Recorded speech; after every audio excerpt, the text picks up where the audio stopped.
बताए, राम से चल के राम पे आए। प्रेम कोई हमें और न जाने, राम से रूठे राम से माने। ये अत्यंत प्राचीन तपस्थली है सौभरी ऋषि की। ये सतयुग में सौभरी ऋषि हुए हैं जिन्होंने यहाँ यमुना जी के कुंड में बैठ करके बहुत ही दिव्य तपस्या की थी। इन्होंने भगवान की माया हमको न छू सके, इसलिए इन्होंने यमुना जल के अंदर बैठ करके तपस्या की थी। ये सौभरी ऋषि हैं, यहाँ पर इनकी तपस्थली है। सौभरी ऋषि को प्रणाम करता हूँ। और श्रीमद् भागवत महापुराण में आया है कि यमुनांतर जले मग्नस्तप्यमानः परंतपः। ये यमुना जल में अंदर डुबकी लगा करके भगवान की तपस्या करने लगे। और वहाँ इन्होंने मत्स्य राज को देखा। एक मत्स्य मछली के साथ मैथुन क्रिया में लिप्त था। उसको देख करके सौभरी ऋषि को लगा कि मेरा जन्म तो व्यर्थ ही चला गया, निरर्थक ही चला गया, क्योंकि जो सुख गृहस्थ आश्रम में है वो सुख मैंने कभी जाना ही नहीं। तो उनके अंदर विवाह करने की इच्छा हुई। हमारे पहले के प्राचीन जो ऋषि मुनि हुआ करते थे उनके अंदर एक दिव्य दृष्टि होती थी।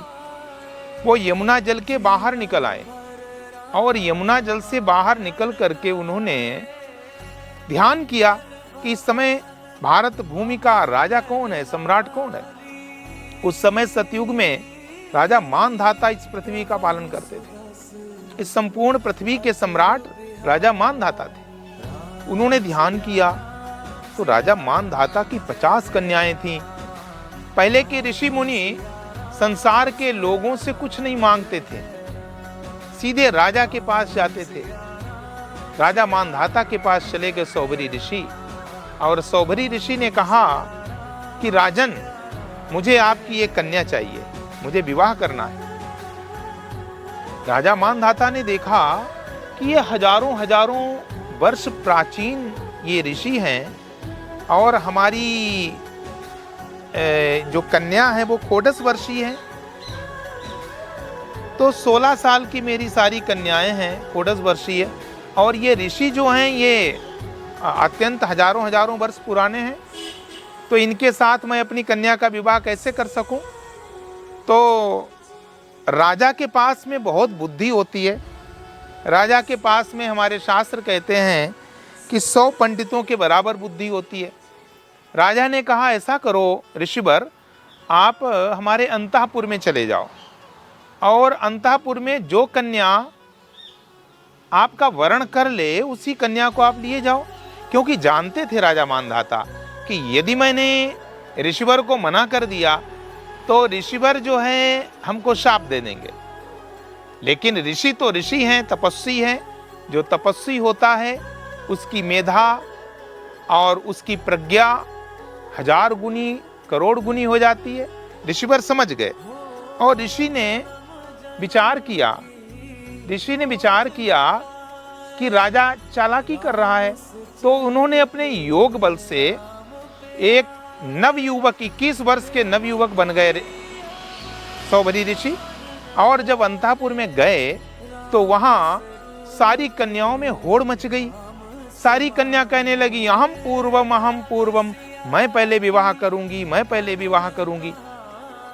परिणाम ये हुआ कि सौभरी ऋषि को 50 कन्याओं ने वर्ण कर लिया और सौभरी ऋषि 50 कन्याओं के साथ विवाह करके और अपने आश्रम पर आ गए। दिव्य भव्य उन्होंने आश्रम बना दिया अपनी पत्नियों के लिए, रानियों के लिए, और 5000 पुत्र उत्पन्न किए उन 50 कन्याओं से। अंत में उनको वैराग्य हो गया। एक दिन अपनी पत्नी से बोले कि जरा पंचपात्र देना, मुझे संध्या वंदन करना है। पत्नी ने कहा कि ये संध्या वंदन क्या होता है? पत्नी ने कहा कि ये संध्या वंदन क्या होता है? आपने इतने वर्षों में कभी भी पंचपात्र नहीं मांगा। सौभरी ऋषि को यही बात लग गई। सौभरी ऋषि ने कहा कि देवी, क्या मैंने इतने वर्षों तक कोई संध्या वंदन नहीं किया? बोले नहीं ऋषिवर। तुरंत उनको वैराग्य हो गया, पुत्रों के भरोसे पत्नियों को छोड़ करके और पुनः जंगल में अकेले चले गए और वहां पर उन्होंने अपना बड़ा दिव्य अनुभव बताया है। श्रीमद् भागवत महापुराण में आता है, सौभरी ऋषि ने निचोड़ बताया, इन भोगों की असारता का तत्व बताया। उन्होंने कहा कि देखिए कि जो मुमुक्षु है, जो अपना मोक्ष करना चाहता है, जो अपना कल्याण करना चाहता है, उसको क्या करना चाहिए? संगम त्यजेत मिथुन व्रतिना मुमुक्षु सर्वात्मना न विसृजेद बहिरिंद्रियाणि एकशरण रहस्य चित्तम अनंत ईशे युंजीत तद्व्रतिषु साधु सुचेत प्रसंगा। सौभरी ऋषि कहते हैं कि संगम त्यजेत मिथुन व्रतिना मुमुक्षु, जो मुमुक्षु है, जो मोक्ष की इच्छा चाहता है, मोक्ष चाहता है, उसको सभी का संग त्याग देना चाहिए, किसी का संग नहीं करना चाहिए और हर समय सर्वात्मना न विसृजेद बहिरिंद्रियाणि, एक क्षण के लिए भी इंद्रियों को बहिर्मुखी नहीं होने देना चाहिए। और वो जो सर्वात्मा, सर्वांतर्यामी जो परमात्मा है, उसका सदैव ध्यान चिंतन करना चाहिए। और एक शरण रहस्य चित्तम अनंत ईशे, अकेला ही संसार में विचरण करे और अपने मन को कहाँ लगा के रखे रहे? अपने मन को जो है वो हमेशा परमात्मा में लगाए रखे, परमात्मा में। किसी ने पूछा सौभरी ऋषि से, यदि संग करने का मन हो ऋषिवर, तब कहाँ संग करना चाहिए? तो उन्होंने यही बताया कि एक शरण रहस्य चित्तम अनंत ईशे युंजीत तद्व्रतिषु साधु सुचेत प्रसंगा। जो ऐसे संत हैं जिनका मन उस परमात्मा में रमा हुआ है, ऐसे परमात्मा के चरणों में अपना मन लगा देना चाहिए, तभी उसको मोक्ष की प्राप्ति होती है, तभी उसको कल्याण की प्राप्ति होती है। ऐसी ये दिव्य तपस्थली है। आप देखिए कितना प्राचीन ये वट वृक्ष है, इतनी यहाँ सुंदर प्राकृतिक वातावरण है, हरियाली है, यहाँ का जो पर्यावरण है अत्यंत सुंदर है। और यहाँ ये जो वट वृक्ष है, इसकी जटाएं ये ऊपर से आ रही हैं, जमीन में लग जा रही हैं, कई जटाएं जमीन में लगी हुई हैं, अत्यंत प्राचीन है। और यहाँ पर ये यज्ञशाला है, यज्ञशाला बहुत दिव्य है। यहाँ पर हवन यज्ञ होता है, नित्य प्रति ध्यान साधना करने के लिए ये बहुत सुंदर तपस्थली है। हमारे यहाँ सनातन धर्म में बताया गया है कि स्थान का, भूमि का अत्यंत महत्व होता है कि जो कोई तपस्थली में तपस्या करता है, ध्यान करता है, तो वहाँ बहुत जल्दी सिद्धि मिलती है। तो ऐसी इस तपस्थली को मैं कोटिशाह नमन करता हूँ, इसको मैं बार बार प्रणाम करता हूँ। ऐसे दिव्य तपस्वी सौभरी ऋषि को प्रणाम करता हूँ और इस तपस्थली को प्रणाम करता हूँ। आइए सभी भक्तों को मैं बताता हूँ कि इस तपस्थली का निरीक्षण करिए आप, और इसकी जो शोभा है, इसकी सुंदरता, इसकी रमणीयता का दर्शन करिए कि कितना सुंदर रमणीक स्थान है। एक एक चीज़ को आप देखिए, यहाँ सुंदर जो है ये पट्टशिलाएँ लगी हुई हैं और इसको रामताल कहते हैं। ये बहुत ही प्राचीन स्थल है, यहीं पर सौभरी ऋषि ने तपस्या की थी और ये तो इतना पवित्र स्थान है, यदि इसका कोई दर्शन कर ले तो दर्शन मात्र से ही सारे पाप कट जाते हैं। यहाँ की वृक्षावलियों को देख करके स्वतः ही ध्यान लग जाता है, जैसे लगता है कि मैं उसी सतयुग में आ गया हूँ। और उसी सतयुग में जहाँ पर हमारे सौभरी ऋषि ने तपस्या की थी, ये वृंदावन का प्राचीनतम स्थल है, रामताल सौभरी ऋषि की तपस्थली। यहाँ पर बहुत अच्छी व्यवस्था हमारी वर्तमान सरकार के द्वारा, मोदी सरकार और योगी सरकार के द्वारा की गई है और इतना और इसको दिव्य भव्य बनाया गया है। इसके लिए मैं माननीय मुख्यमंत्री योगी आदित्यनाथ जी को भी बहुत बहुत बधाई देता हूँ, बहुत बहुत उनका धन्यवाद। और माननीय प्रधानमंत्री श्री नरेंद्र मोदी जी को भी मैं बहुत बहुत उनको साधुवाद धन्यवाद देता हूँ कि उन्होंने इस प्राचीनतम पौराणिक स्थल को इतना रमणीक बनाया है। ये विकास है, ये विकास और विरासत दोनों की बात है। यहाँ पर विरासत को संजो कर के विकास किया गया है और आज के परिप्रेक्ष्य में इसकी अत्यंत आवश्यकता है। अभी आप देखेंगे कि ये रामताल है, रामताल की तरफ जा रहे हैं। यहाँ देखिए कितने सुंदर ये वृक्ष हैं, बड़े प्राचीन हैं, फूल खिले हुए हैं। जो भी भक्त हैं, जो भी सनातन धर्मी हैं, उन्होंने यदि इसको नहीं देखा है, यदि इसका दर्शन नहीं किया है, तो समझ लीजिए कि उन्होंने पूरे वृंदावन का दर्शन नहीं किया है, पूरे वृंदावन को देखा नहीं है। क्योंकि हमारे स्थल ऐसे हैं, ये प्राचीन स्थल हैं। और अभी मैं आपको दिखा रहा हूँ कि ये रामताल है, बहुत ही प्राचीन रामताल है। इसमें अभी भी जल है, आप लोग देख सकते हैं, इस जल का दर्शन कर सकते हैं। और मैं इस दिव्य तपस्थली में रामताल को प्रणाम करता हूँ और कोटिशा नमन करता हूँ।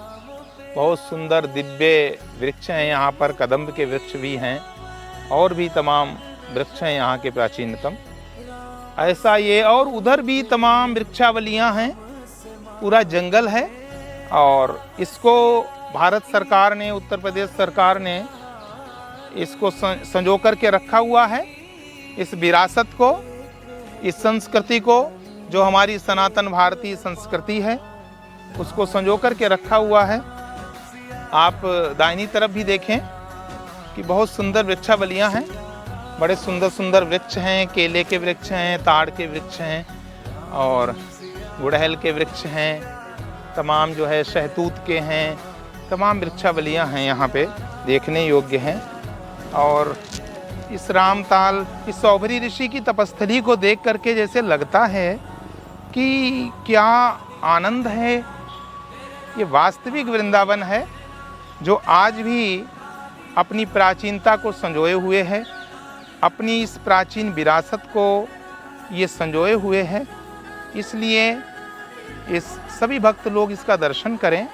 बहुत सुंदर यहाँ बैठने के लिए, खेलने के लिए, ध्यान लगाने के लिए सारी व्यवस्थाएं हैं, सुविधाएं हैं। हमारे शास्त्रों में बताया गया है कि पीपल के नीचे बैठ करके ध्यान लगाना चाहिए। तो अभी आपको मैं पुनः उस पीपल के वृक्ष के, जिसको हम अश्वत्थ का वृक्ष भी कहते हैं, उस अश्वत्थ के वृक्ष के पास ले चलेंगे जहाँ बैठ करके ध्यान लगाया जाता है। मैं भी अभी ध्यान लगाऊंगा और इसके दर्शन मात्र से ही सारे पाप दूर हो जाते हैं, सभी प्रकार के पापों, तापों, शापों का विनाश हो जाता है। व्यक्ति को पुण्य की प्राप्ति होती है, व्यक्ति का कल्याण होता है। तीर्थ का मतलब ही होता है कि जो तार दे, जो भवसागर से पार कर दे, जो पवित्र कर दे, उसको ही तीर्थ कहते हैं। और जहाँ पर किसी संत की तपस्थली हो, भगवत आराधना तपस्या की गई हो, उस तीर्थ की अत्यंत महिमा हो जाती है, वही सुंदर है। श्रीमद् भागवत महापुराण के 12 स्कंद में आया है कि तदेव रम्यम रुचिरम नवम नवम, तदेव शश्वन मनसो महोत्सवम, तदेव शोकार्णवशोषणम नृणाम, यदुत्तम श्लोक यशो नुगीयते। जो भगवान की ये जो तपस्थली है, इसमें भगवान की तपस्या की है सौभरी ऋषि ने, इसलिए इसकी शोभा जो है अत्यंत महनीय हो गई है, ये अत्यंत रमणीक हो गया है। अभी आप लोग जो है देखेंगे, मैं अंदर चल रहा हूँ और अंदर जाकर के उसी अश्वत्थ वृक्ष के पास चलेंगे, उसी पीपल वृक्ष के पास चलेंगे